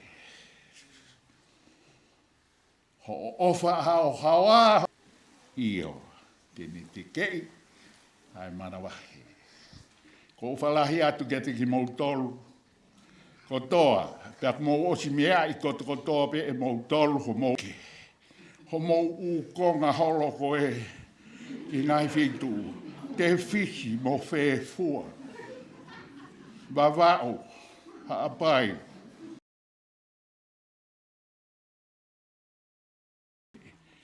e hingoa ki e ua. Koutou I pe kui ai. Tuku a ke utoki haka whakakato, a hingoa ki e ua. O whalahi atu ke te moutou.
Mole pe mo ka whakato te whatongia koe ni.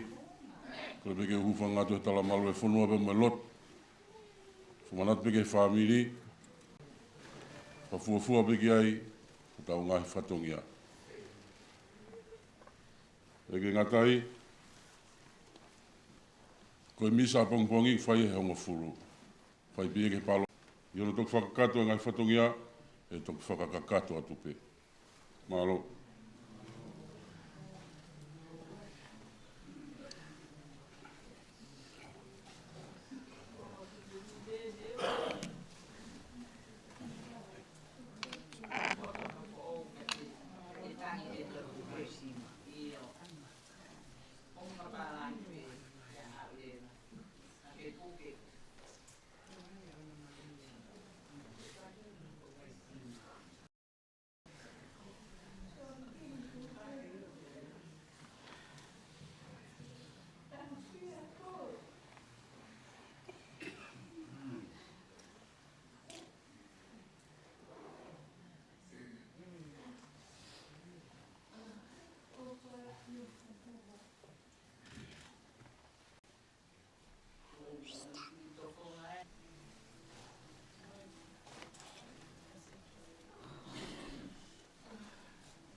Soakimi Toutaitokotaha Kaho.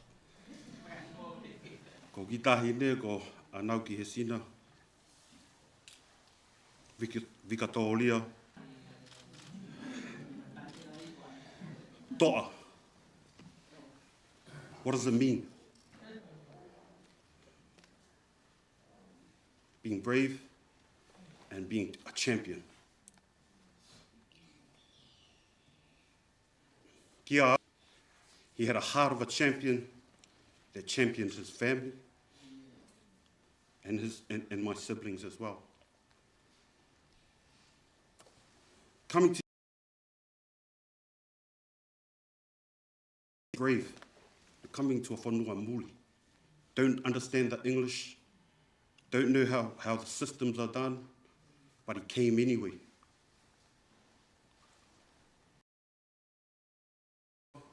Ngāwe mālohi. Neil already talked about it. Came and worked hard, brought his family over, brought some of Mum's family over. That takes heart. You have to be a doctor to be able to do that. Because there's no shortcuts with the old man.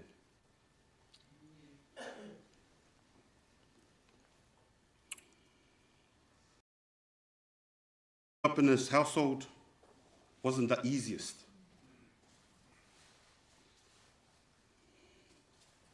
We grew up hard.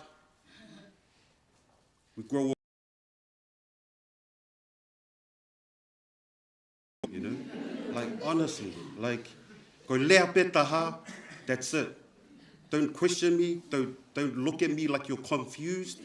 Alo ai mea ke a. He never took no for an answer. If you even thought about saying no, he gave you a death stare, hey? Like, go and do it. Don't come and give me excuses. Like, he did everything in his might for us to look good, for everyone to look good. And whether he was right or wrong, it was still right.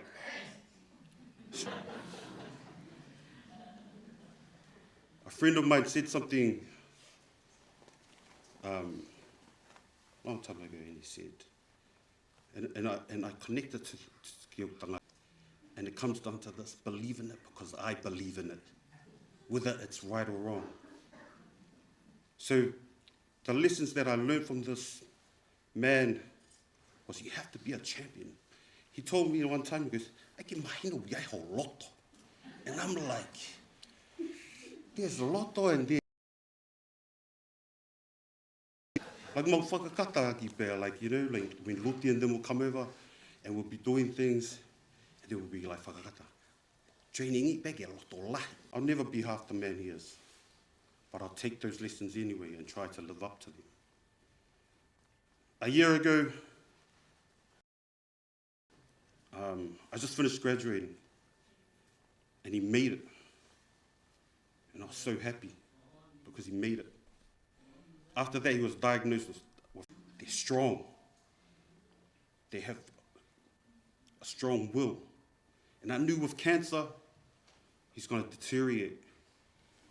And the visual that I have of him will wither away as well. Over a year, cancer didn't faze him. He never bellowed. He took cancer, and he gave it back to cancer. He still ngōwe, he still walked to the Soakimi. People from the community would drop him off home because he saw Lue Lalo Beia. Eh? That's a do'a to me, to have cancer and still march it.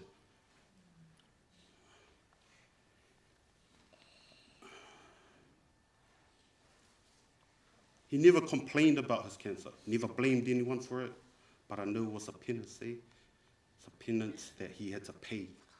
Because when you're a do'a, you do things that you shouldn't have, or maybe should have done better.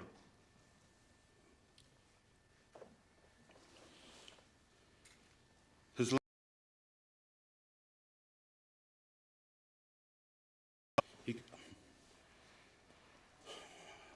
the last week he comes home, and I'm telling you now, it was the most, for a dying man, you have to work together, hey? You gotta show some heart, you gotta be a do'a, you gotta do things that you don't think you would ever do.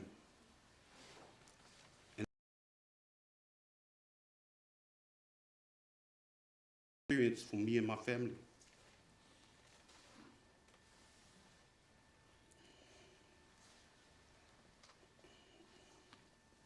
He told me to care, get off.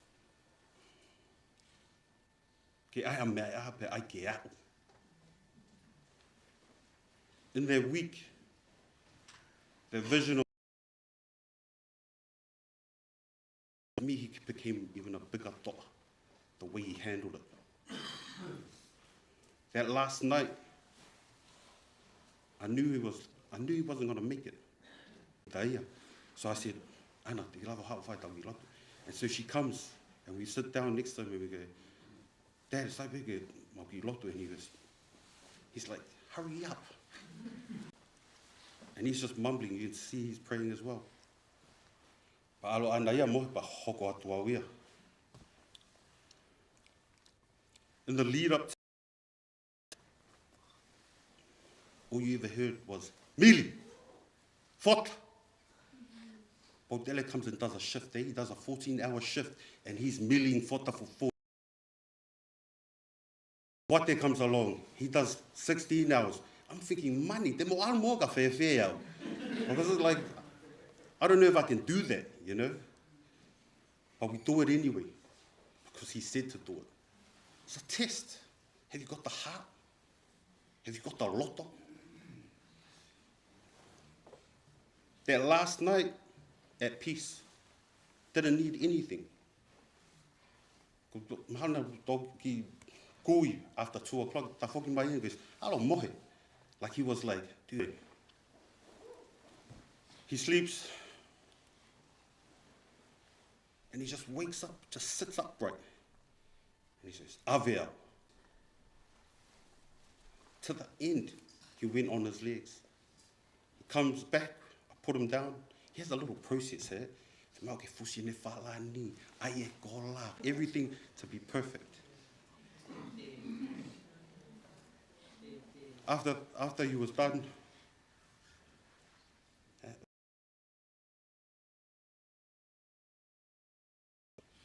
in my heart,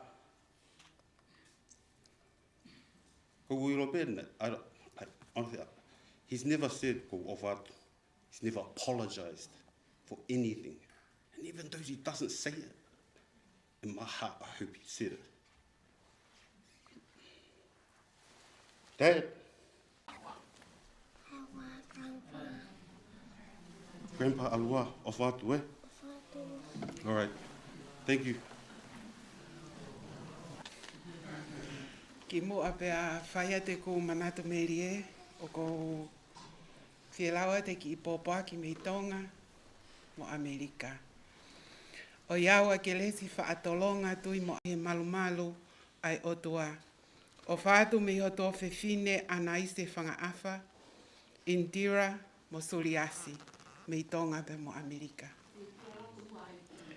Kole ke hu whangau tai, tapu ke haini, tapu ke hongo tō whawhine, ho mo Whaleono, i ka tonga pe mo Fatima. Te hina tangi mui ai tamai, manu matalave, pe mo e family matalave. Ai, o kou whaka apa lahi ke te koe, pe a kou salute atu. O kou ofa atu ke te koe. Koe tangata maari e mau wheo hui. Whale lotu ki api. Nā kei ki toi mawahe. Koe lue halalu hanga tonu pe, o toi sia holo.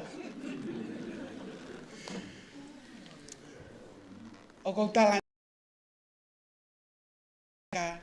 na i kai te mau alo ki he mea ai potunga ai tala wau pe koe la taki. Kana i whie mao mai fo he siasi ke mau kauang, he ko mau lalahi.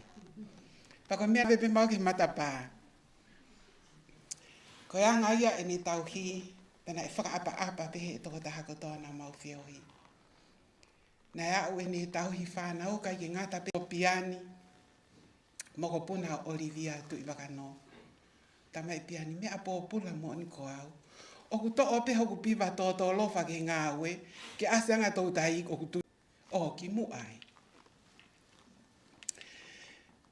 Ko tangata ofa i ono tō whaafine. Pa ko o hinga e ku tala noa koe ni. He ko mau i ai protocol ai family. O hinga pe, nei te kai aha tai nia o tangata koe ni, ke wha e tangata ai, ke wha. Talu pe nau hiki, o a ueni koe osi e, pe au pehe, ke tuko angea se anau whainga maali e, ke nau si e, whaka ilonga i all for one. Ko ho o mea, ko e ko mea. Ka fua he toko ua, ha mea, ko tai mea o whainga maali e toko. O ku lea ai lahi, kai longo ai si e. O ku a koi ai lahi, ke tō kai pia whakaapapai ai si e. Pia koe si e, kene tauhi ki e lahi. O ku mau kei hange pe ha whanau e taha, mo e whanau ano ta o ke te mono ki te hina, whanau ano tō whawhine. Pia koe mea, ka o mau kei Whainga pe ke mau topo. O mau ofa lai atu ke o whawhonga, ta ma.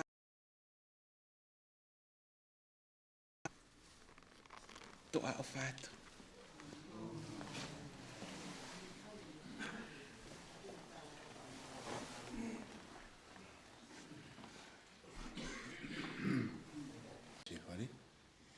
Pe tonu wa e whakakau pe family. Kako e motua e nei whakaha mai ko hongo fu pe ko tau mātuku mi api. Ko tui ka tui ku kau ho mea he aho ni. Pea mawako i ki mātolo i kaureka. Ko mātolo te whatongia he kaim te mo hiki a tei me māma ko ni. Ke māma kahau. Whamaloa ke whahu mea he kei mea ngā. Ka misi ko furi vai. O te manatu e whai te kau au. Nā hui u te ngia hataha. Ka mumono ia huoroha mumo ui māmani. Wa mālo atu ke he kai ngalotu. Ka tauri ka. Mo si mea peheni o whai ho tau. Whawhi au ki he tamai koeni. Wa mālo lahi atu ati ki motoro. Ko hi ko kei whawhi au. Pe mo si o pe ki he watatai o ngako tangata hepi e. Fia mau pe. O tō mai ai e rakte so nai ka wahi ni mā tahanu ta whita walu pe anu whakarea. Si koe tūtu unia ai o tua whakafou mea kalai siso. Ko tui koe.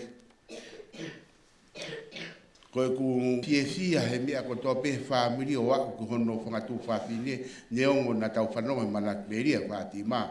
Ka koe tangata pe o fia. O ka ke usi o au hataimi o whahoko ngai mea whamiri. O tau te tangata pe a mata mama. Hei lo e whanau ia na o whamiri. Ka kia te au koe tangata fia. O tala mai he tope. Whanau. Ka malo atu. I ho mo ofa mo tamai. Ka mai wha mo puna. Koe ngahi marat meria mo whai. Koe mea pe taha te utala. Do the same thing when you walking on the road or anything. What you doing at home. But we have remember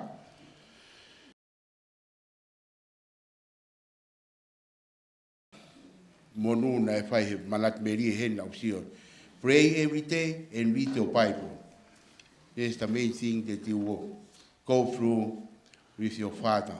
Ka koe mea whi mau, ai a si sukarasi o mumui, pia mufunonga moia, ki au ki ngata te moto e mātā pe o mota mai. Polforahim, tuao se te tau ngau he whiawhini. Aua nofo pe motang. Si ko reo whanawhana mai, te mo māroro ki langi, ki ape o tamai. Ngo sia he pononga ki he la ngi pai pe homo fato ngi a o wai no ko pe mo tangi se e ko ere o we e ki o kupa na fa na mai ke mo ma lo lo ki la ngi e api o e ta ma ke mo ki taki atu o wai fiu he whaingata. Lau ai tohi o manatu ki e whanongai mua. Nā nau mau pea tala o wha, nā nau māroro ki he langi, i api o he tamai. Ki taki atu, wa e whiu he whaingata, a lau ai tohi o manatu ki e kau whanonga mo ana umau ai ta la o whana ana unga we peki ai o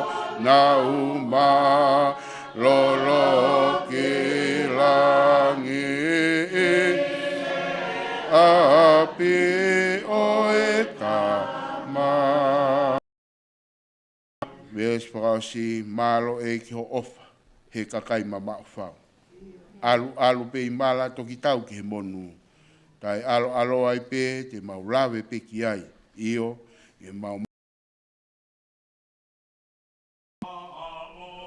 e ki ho o ka he kakai ma o la to ki tau ki he mo no ta e alo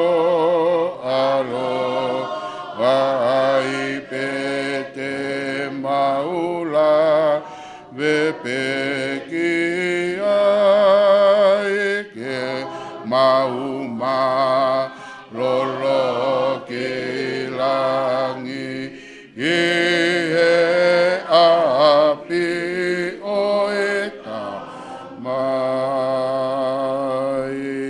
e.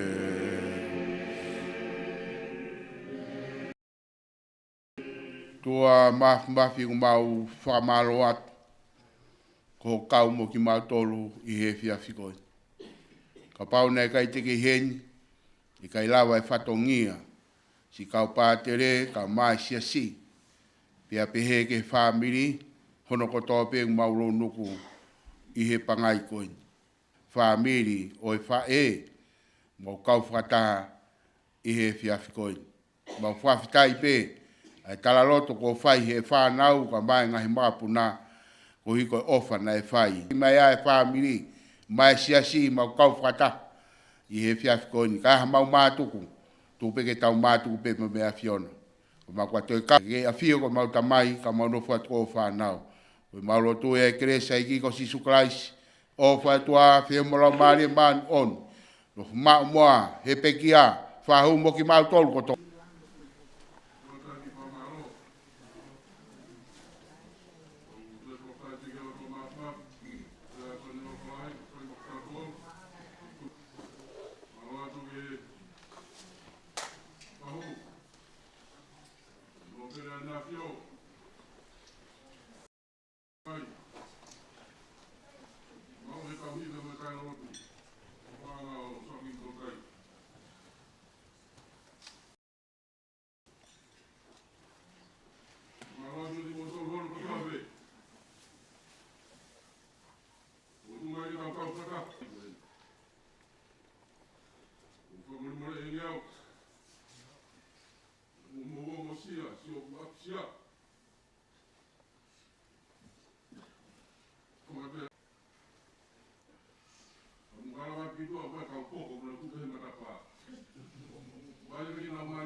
Never thought I'd see the day that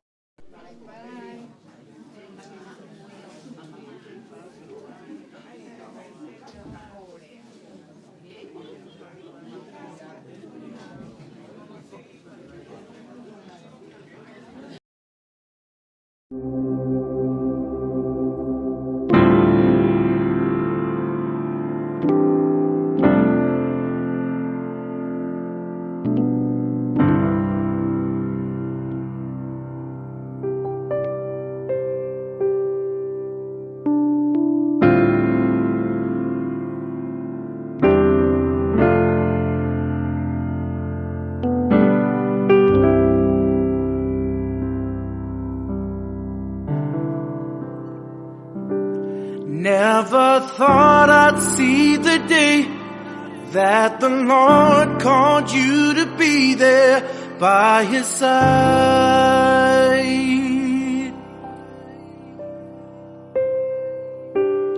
I can't remember a day when you weren't around.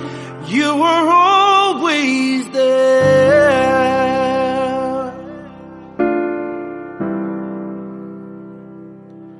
I still hear your voice in my head, hear you laughing, see you smiling in my mind.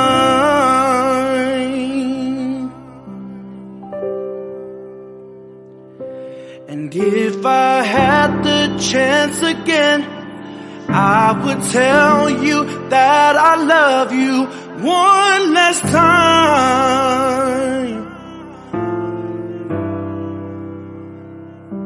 And yet I still can't believe that you're gone, that you're gone.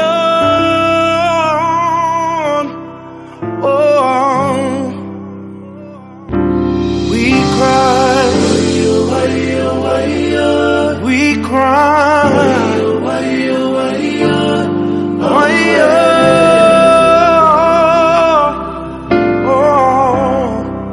we cry, we cry.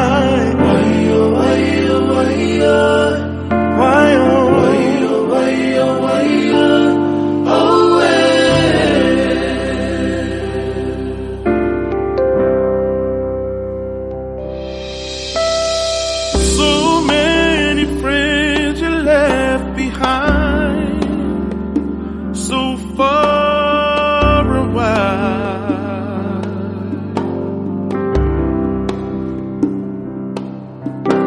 And once you reach the heavens, I ask that you remain inside. Be our angel watching from afar. I'm crying now, just wondering why you had to be the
We love you and we miss you.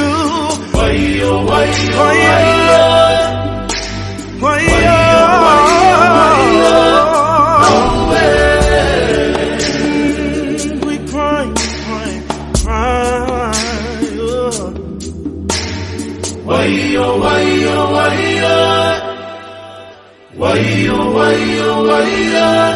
Oh,